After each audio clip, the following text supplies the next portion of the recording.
Bienvenue sur la chaîne Queuge 2T et merci aux nouveaux abonnés. Dans cette vidéo, nous vous invitons à découvrir le message profond de Bassolma Bazier qui nous appelle à une réflexion sur le retour à nos valeurs, à notre identité et à la prise de conscience de notre grandeur en tant que peuple africain. À travers son intervention, il nous encourage à reconnaître notre force, notre potentiel et les nombreuses richesses qui existent dans nos cultures, nos connaissances et notre histoire. Il aborde également le rôle essentiel de la masse populaire dans la construction de l'avenir, les différentes entraves qui peuvent ralentir notre progression, ainsi que le parcours nécessaire pour parvenir à une véritable prise de conscience collective et à une émancipation durable. Son message met en lumière l'importance de respecter et de valoriser les valeurs africaines, l'intelligence africaine, les compétences et les savoirs transmis à travers les générations. Il nous invite à retrouver confiance en nous-mêmes, à préserver notre héritage et à participer activement à la construction d'une Afrique forte, consciente de ses capacités et fière de son identité. Restez avec nous jusqu'à la fin de cette vidéo pour découvrir une réflexion riche en enseignements et en inspiration.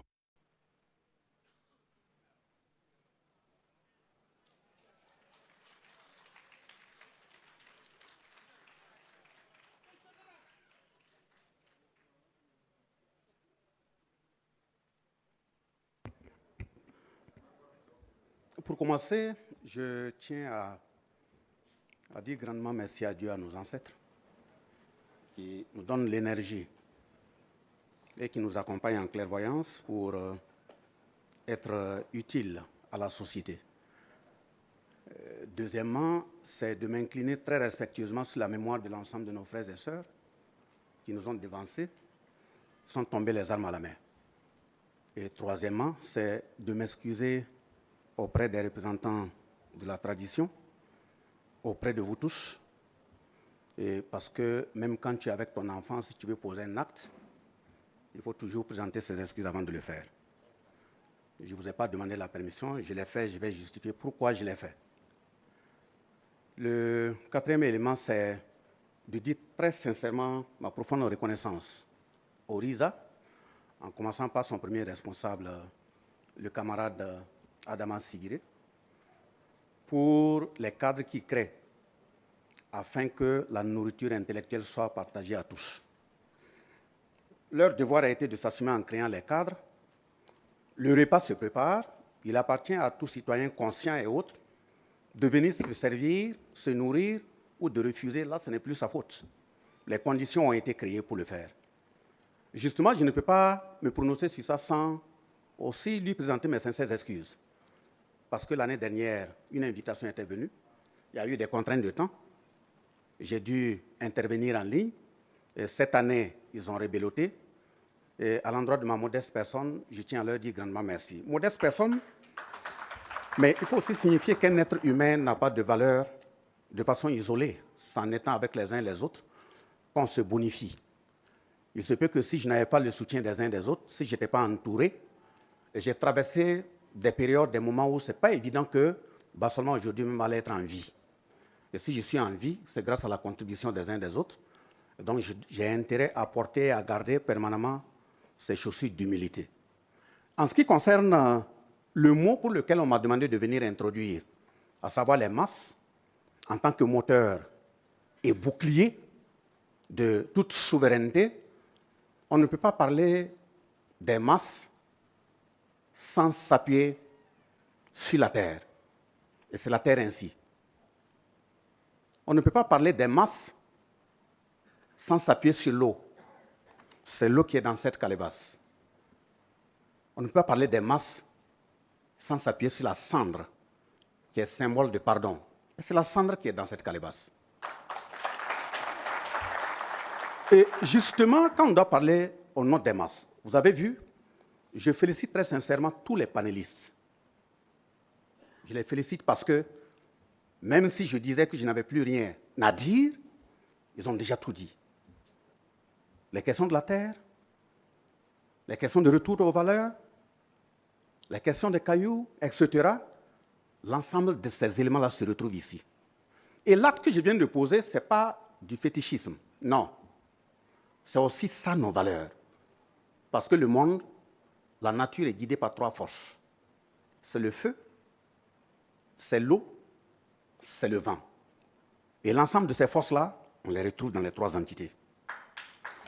Et justement, si tu dois parler aux masses, les masses, ce ne sont pas des éléments constitutifs qui savent mentir.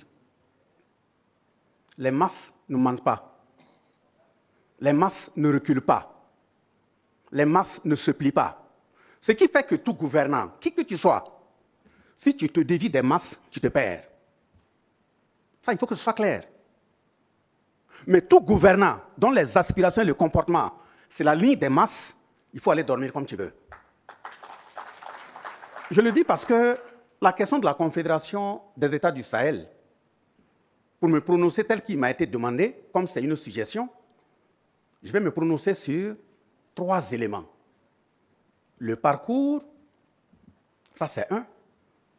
Les entraves, ça c'est 2. Et troisièmement, quel doit être le rôle des masses? Et quel type de masse? Est-ce qu'il suffit seulement de rassembler des populations pour dire qu'on a les masses? Parce qu'en tant que parcours, depuis les années d'indépendance et même bien avant, jusqu'à ce que les 3 chefs d'État prennent le pouvoir, vous avez vu que notre société africaine, de façon globale, a été cisaillée dans tous les sens. Au plan politique, où on n'est pas maître de nous-mêmes. Ce n'est pas nous qui choisissons ceux qui doivent nous représenter. Et il appartenait à des gens qu'on ne connaît pas, qui ont tout intérêt à ce qu'on ne survive même pas, de décider de dire qui doit nous diriger. Au niveau économique, les panélistes sont aussi revenus là-dessus, pour voir comment le contenu, le sous-sol africain, même l'extérieur, a été cisaillé. Pas seulement le contenu du sous-sol, et ce qui est à l'extérieur, même le côté humain. Parce qu'on ne peut pas parler d'économie sans parler de la ressource humaine. La première ressource économique, c'est l'homme. S'il n'y a pas d'homme, et si cet homme n'est pas formé, il peut même marcher sur de l'or et puis ne pas savoir que c'est de l'or. Donc c'est la première des ressources. Et le troisième élément, c'est la question sécuritaire, dont on connaissait le nombre de nos militaires, de nos FDS, policiers, ainsi de suite, où on n'était pas armés. Et le pilier fondamental qui a été saccagé, c'est le côté culturel, dont on ne sait même pas d'où on vient. On nous a cisaillés, taillés, de sorte que nous-mêmes, on ait honte de ce que nous sommes. Mais les 3 chefs d'État sont arrivés, en succinct rappel, le 16 septembre 2023, ils ont mis en place l'Alliance des États du Sahel. Et le 6 juillet 2024, à Niamey, ils ont mis en place la Confédération des États du Sahel. Et c'est justement à Niamey, il faut que vous sachiez qui vous parle, qu'ils ont décidé que les défis sont nombreux, mais il faut les constituer en 3 piliers. Pilier défense-sécurité, pilier diplomatie, pilier développement. Et c'est justement en décidant ainsi qu'ils ont en même temps dit, et ils vont prendre des décisions. Il faut les mettre en œuvre dans les différents pays. Donc chaque pays doit mettre en place ce qu'on va appeler une commission nationale. Ça veut dire au Mali, une commission nationale. Au Niger, une commission nationale. Et au Burkina également, une commission nationale. Mais justement, quand notre chef d'État est rentré, le 6 novembre 2024, il a pris le décret 1329 portant création, composition et fonctionnement de cette commission. Et le 9 décembre 2024, il a pris le décret. Merci. Il a pris le décret, je reprends, donc le 6 novembre 2024, pour mettre en place la commission. Il a pris le décret 1329. Et le 9 décembre 2024, il a pris le décret 1568, portant la nomination de ma modeste personne comme président. Et le 23 décembre 2024, il a pris le décret 1642, portant la nomination des 3 vice-présidents, un vice-président à la tête de la diplomatie, un vice-président à la tête défense-sécurité, et un vice-président à la tête développement, qui est le camarade Sigiré. Et justement, en poursuivant, dans ce décret du 6 novembre 2024, le décret 1329, à l'article 3, la commission a 8 missions à exécuter. Premièrement, suivre la mise en œuvre des décisions prises par les chefs d'État. Deuxièmement, préparer l'ensemble des rencontres confédérales, présidentielles, ministérielles, parlementaires, hauts fonctionnaires. Troisièmement, avoir un programme d'activité annuel validé par le chef de l'État. Quatrièmement, aller auprès des masses pour expliquer les décisions prises par les chefs d'État, les écouter et prendre note. Cinquièmement, faire la synthèse de ce que les masses ont proposé, adresser au chef de l'État qui peut regarder, voir quel élément dont la mise en œuvre peut renforcer la Confédération. Sixièmement, on a des équipes d'experts partout, ils ont la possibilité de réfléchir pour voir quels sont les éléments dont la mise en œuvre peut permettre l'évolution de la Confédération vers une fédération. Et il termine par une dernière mission en disant, c'est toute autre mission dont il va appeler la commission, dire c'est à vous d'exécuter. Ou bien écrire une correspondance, dire c'est à vous d'exécuter. C'est pour dire que le fait de nous inviter à travers notre modeste voix, de venir nous entretenir sur un tel thème, même si c'était à 2 h du matin, on doit répondre présent parce que c'est une mission qui nous a été confiée. Mais justement, dès lors qu'ils ont pris la décision d'aller vers une conquête de souveraineté, c'est pour dire quoi? Qu'au plan politique, on décide que nos dirigeants ne seront plus choisis d'ailleurs. Qu'au plan économique, on décide que nos ressources nous appartiennent et que nos enfants ne vont plus mourir en mer, ni sur les routes de désert. Ça veut dire qu'au plan sécuritaire, il ne va plus attendre l'autorisation de qui que ce soit pour recruter au niveau de ses forces de défense et de sécurité, ni acheter du matériel. Et au plan culturel, il dit qu'il faut qu'on retourne aux sources. Mais quand on prend une telle décision, et on doit avancer courageusement, on dit la bouche parle bien quand la nuque est bien protégée. On ne prend pas de telles décisions face à des gens qui ont été mis au monde, qui ont été éduqués, formatés, élevés pour faire rien que du mal. Ceux qui sont en face, je le dis et je le répète, ce ne sont pas des enfants de cœur. Des moments quand on parle de droit national, droit africain, droit international, ils n'ont rien à foutre. Je répète, leurs droits là, conventions là, constitution et autres là, ils n'ont rien à foutre. Pour preuve, vous croyez l'exemple qu'il a pris sur la question de la Côte d'Ivoire sur un parc où il y a des humains dedans. Nous avons dit, il n'y a pas longtemps, que le Code noir de 1685 est toujours en vigueur. Et ce code est toujours en vigueur parce que, il ne faut pas qu'on se trompe. Vous qui êtes assis et nous là, si on enlève les firitures diplomatiques et autres, nous ne sommes pas considérés. Moi, je ne parle pas des blancs, hein, blancs comme arabes. Nous ne sommes pas considérés. On ne peut pas prendre une telle décision de dire on veut être souverain et puis aller dormir. Mais l'intéressé a estimé qu'on veut être souverain. Il est en train de donner l'orientation de souveraineté. Mais ce n'est pas à lui encore d'aller trouver des moyens pour se protéger. De toute façon, il y a eu des exemples où les Africains, ayant le courage de nous le dire, nous avons dormi. Et pire, on a même livré celui qui devait parler à notre nom. On n'a pas seulement dormi, hein, on l'a livré. Maintenant, nos façons de nous comporter là, est-ce que ceux qui livrent sont-ils finis?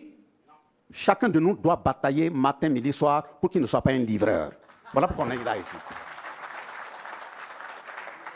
Qui indique chez le leader quand ça chauffe? Qui indique où il mange? Qui indique là où il se repose? Etc.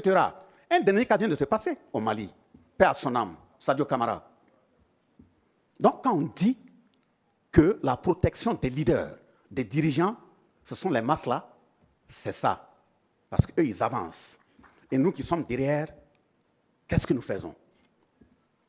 Je dis qu'ils ne sont pas des enfants de cœur parce qu'il y a des exemples. Chacun dit, oui, Thomas Sankara, on veut se comporter comme lui, mais il faut le méditer. J'ai dit que quand un chef d'État fait un discours, même si tu as applaudi à l'instant, tu enregistres et va méditer. Thomas Sankara, chaque fois quand il sort, il donne une phrase comme ça, il a donné la phrase, il faut aller la méditer. Par exemple, quand il dit à Addis Abeba que la dette, on ne va pas la payer, chacun croit que c'est un mot qu'il a lancé comme ça, il n'y avait pas de raison, il n'y avait pas de soubassement. Et on voit même des pays africains, même au côté économique, ils sont fiers de dire, nous avons pu rembourser notre dette. Et on va aussi voir, dans les mêmes pays africains, quand tu veux parler de la Banque mondiale, du Fonds monétaire international, c'est encore même un frère burkinabé ou africain qui va venir dire, non, il ne faut pas parler, il ne faut pas les titiller, ils sont bons. quand on est chaque fois face à ces calebasses, on ne peut que dire la vérité et assumer les conséquences de cette vérité. L'essentiel est qu'elles servent à nos nations. C'est ça qui est important. Parce que pourquoi il a dit qu'on ne va pas payer la dette? Et qu'est-ce qui lui est arrivé? Il a dit qu'on ne va pas payer la dette parce que justement, la dette qui fait qu'on n'arrive pas à s'en sortir, que nous sommes en train même de payer malicieusement, quand on va prendre conscience, davantage conscience, et de façon ferme, c'est une dette qu'on ne doit pas payer. Pourquoi? Parce que justement, nos pays ont été colonisés. Et la Banque internationale de développement, qui a été créée par les États-Unis à son temps, pendant la période coloniale, c'est ça qu'ils ont transformé en Banque mondiale. Et c'est cette banque, la BIRD, c'est cette banque transformée après en Banque mondiale qui devait donner l'argent aux colonisateurs. Pour faire quoi? Pas pour nous développer, hein. Créer les rails pour transférer les matières premières. Créer les ponts de transition. Assurer l'alimentation de ceux qui vont faire les portages de matériel du Bamako, marcher jusqu'à Dakar. Ce n'était pas pour nous développer. Et justement, cette dette qui a été cumulée, arrivée en 1960, quand ils ont voulu parler de l'indépendance de nos pays, ils ont pris cette dette qu'ils ont utilisée pour nous exploiter là, mettre dans la caillotte, dire que c'est notre dette. Voilà d'abord ce qu'ils ont fait.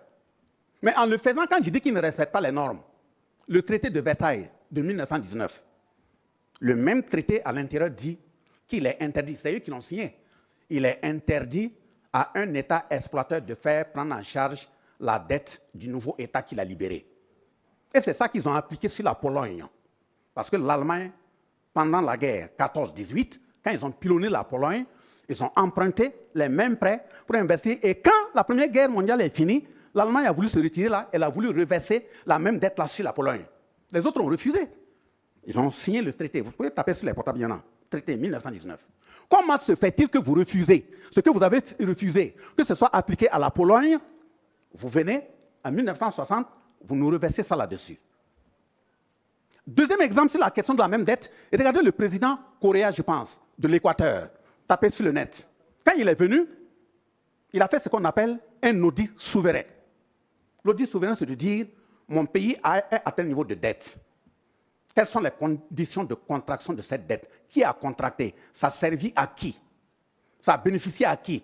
Et on cartographie, on sépare. Pourquoi il a fait? Et quand il a fait, il est parti trouver que 70% de la dette de son pays, ce sont des dirigeants qui l'ont précédé là, soit qui ont utilisé pour s'enrichir, ou bien c'est le colon qui a utilisé dans ses investissements. Il dit qu'il ne paie pas. Quand il a dit qu'il ne paie pas là, comme les filous savent exactement ce qu'ils ont fait, ils ont accepté rapidement pour dire qu'il a raison. Et la négociation qui a été faite, ben, bon, pour toi, tu peux ne pas payer, mais ne fais pas sortir l'écho pour que les gens sachent. Vous voyez ce que c'est? Mais après, quand le cas de la Pointe-là est passé, voilà le cas du Zaïre.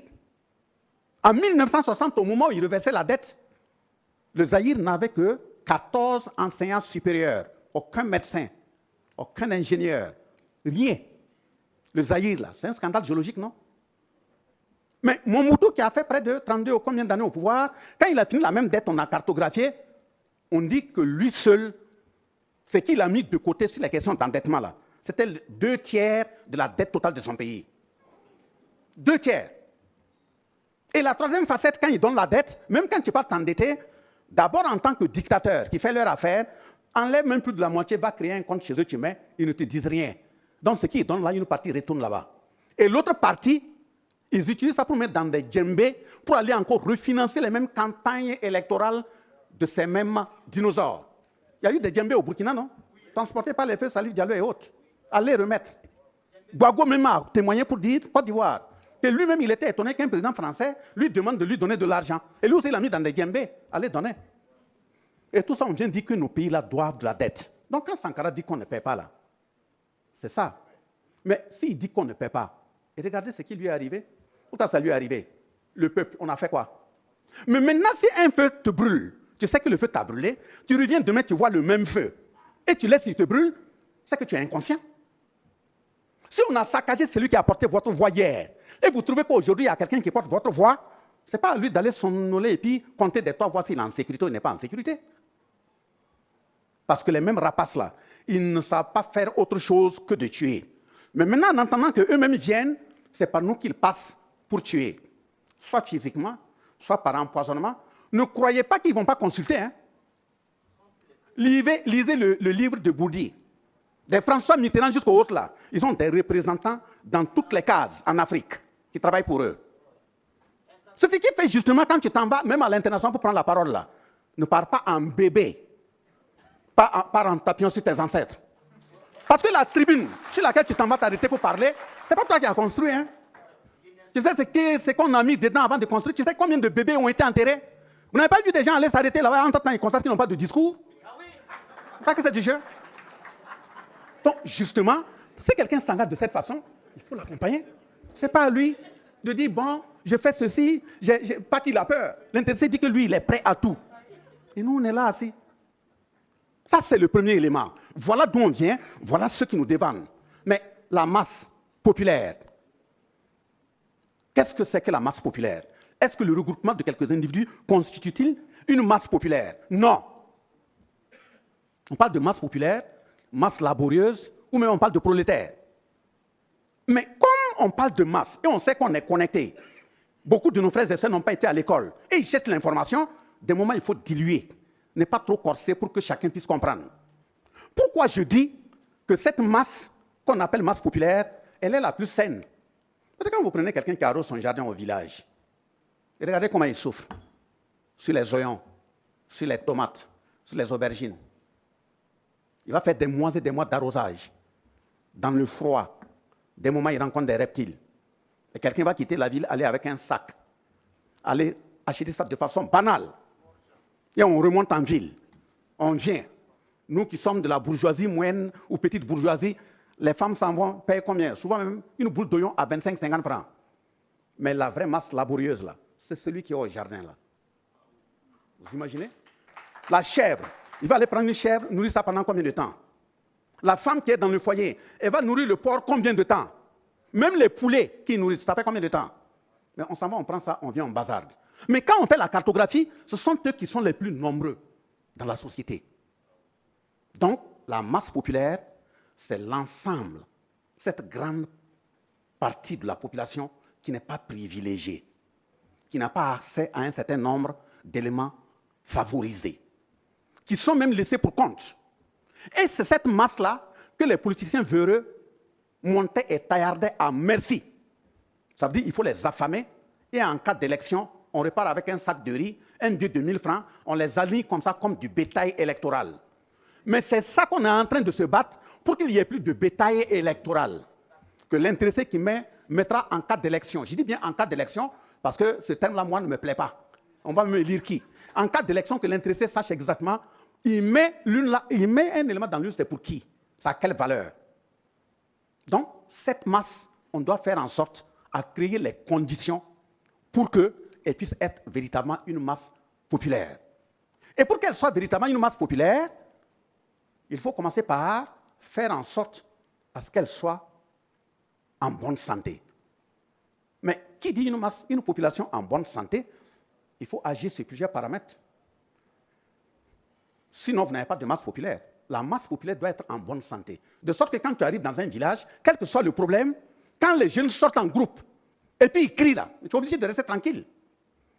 On ne fait pas des jeunes dont la poitrine a été rasée par des frélatés et autres. Non. Pourquoi il faut une masse en bonne santé. Et une masse en bonne santé, le premier levier sur lequel il faut agir, il faut une bonne alimentation. D'où l'autosuffisance alimentaire. Il faut que les gens mangent à leur faim. On a vu des enfants, des moments même les parents les frappaient pour qu'ils mangent. Il dit il n'a pas faim, on dit il faut manger. Il faut que l'intéressé soit en forme. Parce que d'abord, s'il est en bonne santé, les maladies opportunistes ne peuvent pas l'attaquer de cette façon. Il est solide. Mais maintenant, si la nourriture est prête, mais un corps qui mange, qui accumule, sans effort, il va s'engraisser à un moment donné, il est dormant. La masse populaire doit être active. Elle doit être active. Ce n'est pas des questions d'hamburger et autres. Hein. La potasse et autres là, doit consommer. Faire 2 km, 3 km, faire des scènes de sport populaire.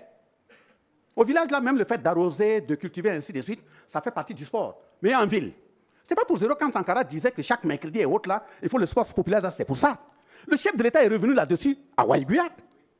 Comment se fait-il qu'on a pris des gens dans le temps à Tinkourgo, qui ont marché jusqu'à Bamako, et resté à Bamako, marché jusqu'à Dakar? Aujourd'hui, nous sommes dans la salle, si on sort, on nous met ici.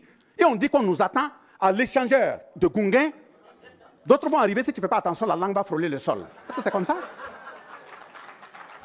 Mais si ça ne va pas là, qui doit défendre?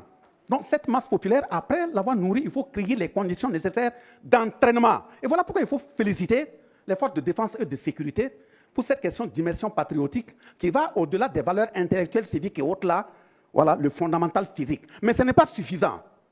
Ce n'est pas suffisant parce que il ne faut pas attendre seulement les bacheliers ou ceux qui ont les diplômes. À partir de la maternelle là, il faut que ça commence. La maternelle. En Suisse et autres, là, vous n'allez pas voir des militaires dehors, non? Mais ils sont tous armés.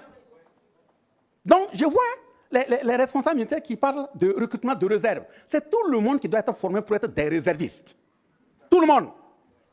Maintenant, celui qui ne veut pas, comme le chef de l'État l'a dit, il n'y a pas quelqu'un qui va gaspiller son sommet toi, pour te protéger, pour que tu sois là. Non, ce n'est pas possible. Et justement, dans cette formation, là où on doit les compléter, au niveau des militaires, il faut qu'on fasse en sorte dans les villages là. Nos parents avaient des centres d'initiation. Centres d'initiation, il faut les ressusciter. Il faut inculquer les valeurs physiques, morales et autres. Et même apprendre aux enfants, ce n'est pas pour être criminel, hein. Il faut apprendre aux enfants comment tuer. Vous dites non, non. Ceux qui viennent là, ils viennent pour tuer. Hein. Quelqu'un ne va pas venir rentrer dans la famille en train de décimer, et moi je croise mes bras, je mets les mains dans les poches, bon, moi ça ne me regarde pas, comme il ne m'a pas encore attaqué. Non. Quand je dis ça, ça veut dire dans l'initiation, l'éducation, on doit commencer à apprendre à l'enfant ce que représente la mort. La mort, c'est quoi? Puisqu'il y a deux façons de mourir. Puisqu'il y a des gens qui sont vivants, mais ils sont morts. Parce qu'ils ne représentent rien. Donc, mais quand tu apprends à l'enfant que, attention, à un certain niveau social, face aux valeurs, face à ton pays, face à ta patrie, donner ta vie, ce n'est rien là. Ah non, l'enfant est déjà apprêté. Il n'y a pas ce danger qu'il ne peut pas affronter. Donc, mais si tu le nourris, il n'y a pas cet accompagnement physique, à un moment donné, il va sombrer. S'il y a l'accompagnement physique, il y a la nourriture, il y a l'accompagnement physique, il faut soigner. Donc, il a pris aussi la décision, le chef de l'État, pour dire les plantes médicinales et autres là, il faut revenir là-dessus. Parce que tout ce qui nous déverse les produits là, c'est composé de quoi et quoi. Il est revenu là-dessus, non? Il y a eu des moments, quand j'ai dit même le mal, c'est nous là, nous on en a parlé pendant nos sorties régionales, c'est encore des médecins africains qui sont sortis pour dire non, non, non, ce qu'on fait là, non, non, non, et ils contrôlent tout. Toi, tu contrôles quoi? Contrôle quoi? On ouvre des marchés par terre ici, on trouve des boutiques pleines de sérum et autres. Toi, tu dis tu contrôles. Voilà pourquoi je suis parti tirer la fiche de l'OMS. 2017, novembre, leur rapport, pour indiquer que vous ne contrôlez rien. Toi-même, si tu te contrôlais, tu n'allais pas être hors du pays. Là où tu es là, tu sais ce que tu fais là-bas, tu sais ce que tu fais pour faire. Donc, voilà pourquoi le chef de l'État dit de mettre l'accent sur les plantes. Pourquoi? Et regardez, nous tous qui sommes assis là, surtout les plus âgés là, on ne peut pas déterminer le nombre de décoctions que les mamans nous ont fait boire. On attrape tes bras comme ça, on attrape les jambes comme ça. Le ventre est bien plein, on te secoue pour que ça rentre. Puis on met encore. Puis on prend le beurre de karité, on te frotte. Quand ils ont fabriqué leur virus de coronavirus, ils ont dit quoi? Que quand ça va arriver ici, ça sera une hécatombe. Mais ça arrivé ici, on a tenu, non? Mais justement, ce qu'ils sont en train de faire, ils rentrent malicieusement. On s'est attaqué, comment dirais-je, même aux contraceptions qu'ils font dans les écoles. Et regardez comment ils le font. Ouais, il faut placer un stérilet, il faut placer ceci. Mais justement, c'est des choses programmées à très longue date parce qu'on veut nous décaper. Quand on met un stérilet dans l'utérus d'une femme, ça fait 1 mois, 2 mois, 3 mois. Oui, c'est vrai, il n'y a pas de grossesse. Mais qu'est-ce que tu appelles grossesse? Dès lors que les cellules sexuelles se croisent et qu'il y a fécondation, la grossesse a démarré. Si la cellule vient pour se fixer, il n'y a pas de place, il s'écoule. Ça veut dire quoi? Ton utérus devient maintenant une hécatombe. Ça devient une morgue. Ça veut dire quoi? L'environnement social que tu as créé, le jour où tu as la possibilité d'enlever le stérilet, l'enfant qui vient, qui naît dans cet environnement-là, on ne peut pas le contrôler. Il n'y a pas de moi je ne parle pas de vous. Hein. Pas le contrôler.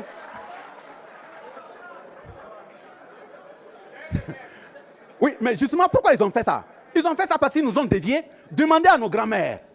Si c'est pour la contraception, là, nos grands-mères, il faut leur demander. Dans le temps, quand une femme accouche, celle qui vient pour donner le nom de l'enfant, là, elle prend le bébé, elle l'attrape par les bras. Elle attrape les pieds comme ça. Elle plonge dans le sang. Et puis elle repose. Quand c'est un garçon, c'est 3 fois. Quand c'est une fille, c'est 4 fois. Tel qu'elle a fait là. Tant que cet enfant ne va pas commencer à marcher, il n'y a pas de grossesse. Vous allez venir me parler de scientifique. Même les éléments que les femmes utilisaient pour se protéger. Dès lors que la grossesse commence, tu ne vois plus tes règles, ces serviettes-là, c'est laver, aller remettre à la grand-mère. Elle prend ça, elle met dans une calebasse, elle pose. Quand l'accouchement arrive, tant que ces serviettes, elle n'a pas replongé ça dans de l'eau, les règles ne viennent pas. Il y a plus scientifique que ça. Mais maintenant, parce qu'on n'arrive pas à démontrer, vous êtes là, vous dites qu'on n'est pas scientifique. Donc, de ce point de vue, la question sanitaire qui doit accompagner là est un élément nodal.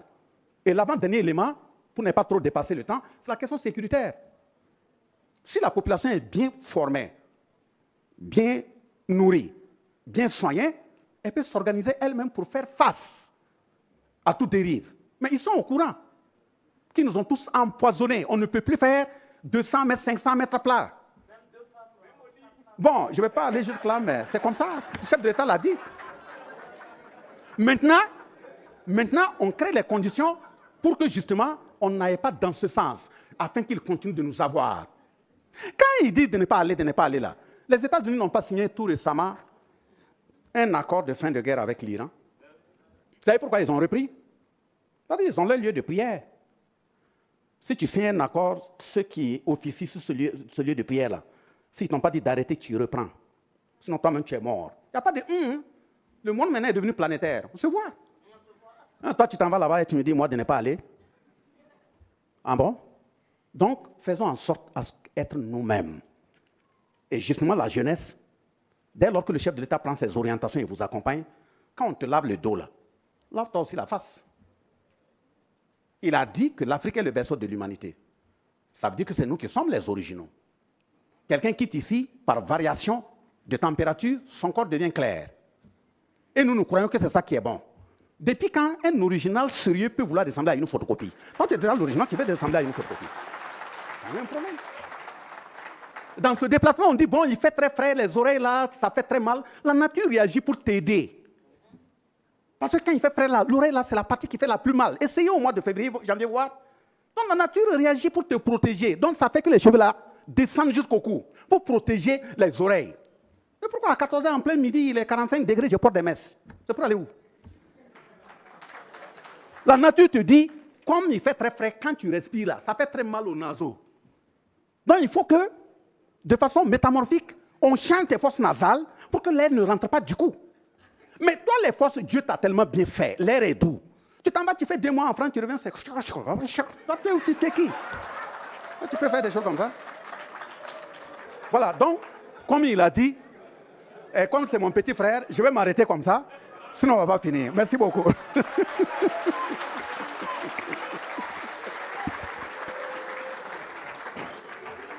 Vous avez apprécié cette vidéo? N'oubliez pas d'aimer, de vous abonner et d'activer la cloche de notification. Restez curieux et continuez à questionner le monde qui vous entoure. À la prochaine, prenez soin de vous.